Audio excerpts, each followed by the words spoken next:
Hello and welcome to another video. So today we are checking out another variation of HavenCraft. This variation is very similar to the first one I had done last week this time. Yeah, I think it was this time last week. When this video of course comes out, this isn't long after that video that I'd made this one, but this is an iridescent Sphinx style deck.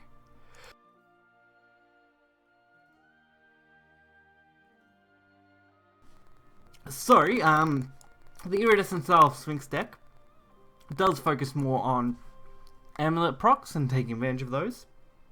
So that's why City of Gold and stuff are in this. Priest of Excess is also really good in this deck in particular, and we should be able to take advantage of that pretty well. Hollow Feather, again, a big card. This time using Craven Splendor, really good for this deck. Easy to buff up Meowscas or Hollowed Feather. Works wonders for those. So we may as well get right into it and take a look.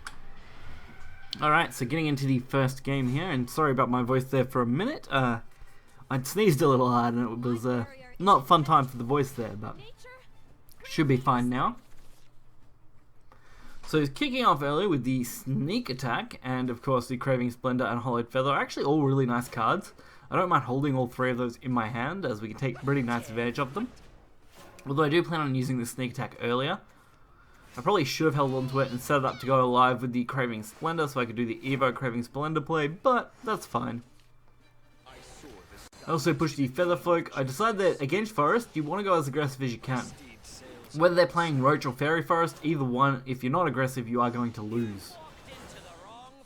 We did get another Sneak Attack, which works wonders even without anything else, since I can get the double ping here, plus the extra damage. So we're actually dealing 6 for a turn 3 play, which is really nice. Plus our opponent can't really do a lot to deal with this right now, so we're pretty set. So they didn't get rid of our 2-2, which means Golden Bell is actually a good playable option here. Healing us up and getting that damage in. Plus we get the extra amulet play, since we still have 2 remaining for Golden City. Or City of Gold, I think it is, whichever one.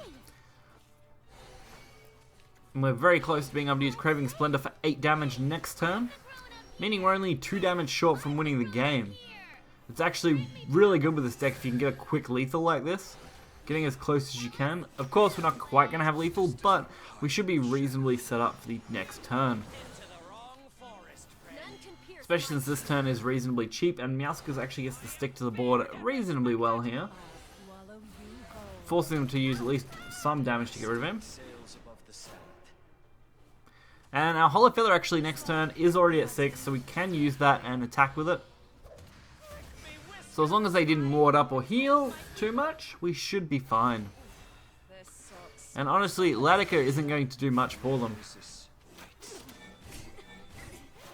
So we win the game with Hollowed Feather and make for an extremely fast Haven game. We haven't really seen fast Haven decks, but these kind of decks definitely do alright. You can also go for the longer games, typically that's what I do with this deck, but it's nice to have these fast ones sometimes. Now, next up I am playing against a DragonCraft.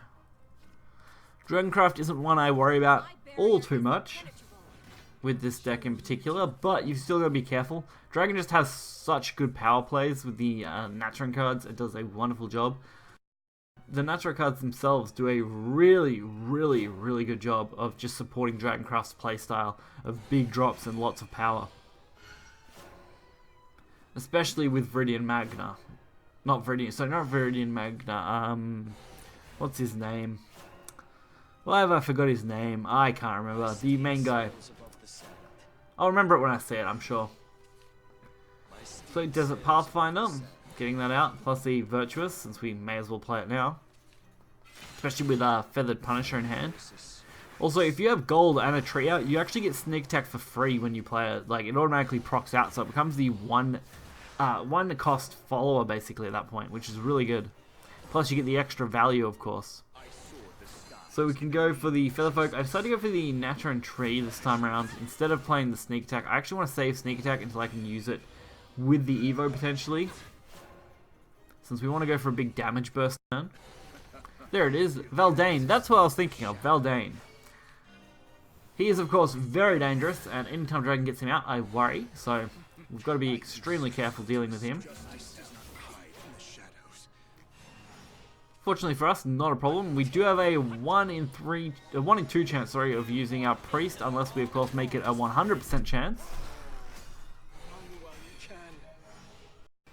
Which actually works out for us well, since Saintly can come down as well, and we'll have the proc next turn for extra draw, which will hopefully give us a good advantage. And leaving our opponent at just 13 health is actually fairly decent. Of course, it does become risky. As we're seeing here, they're going for a fairly decent line of play. Not great. They're forced to use an Evo and use a Raging Dragon this way, but if they had an optimal hand, we would be in some trouble. Fortunately for us, not really an issue right now. Trying to draw as much as I can while taking advantage of a Hollowed Feather. Actually works out really well because Craving Splendor eventually gets into my hand. Of course it means I can't play Traveler's Respite here yet, but it should work out pretty well. I also can't quite go for lethal because I am 1 no matter which way I do this, so I may as well do it the way that I think is best, and that is using Meowskers and leaving them with just 1 health and a Hollowed Feather in our hand for lethal. Viridian Magna not really going to do the job for them, no matter how good they think it is. Can double attack, I've got to remember that for when I use her. So we do get to go for, of course, the 4 damage, which will be lethal, and close the game reasonably quickly. This deck does a very nice job of being fast. Honestly, if you're not used to playing a fast HavenCraft deck, you probably wouldn't be too comfortable playing this normally, but you can get used to it pretty easily. The Iridescent Sphinx is usually pretty decent if played as a 3-drop, since you do get the Tutankhamun that way.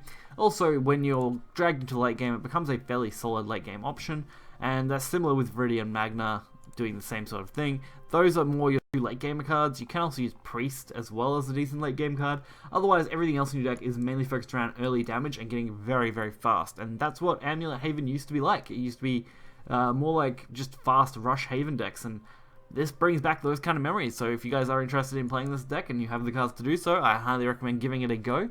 Check out the link in the description below for the deck list. Hit like and subscribe for more content. And until next time, guys, see ya.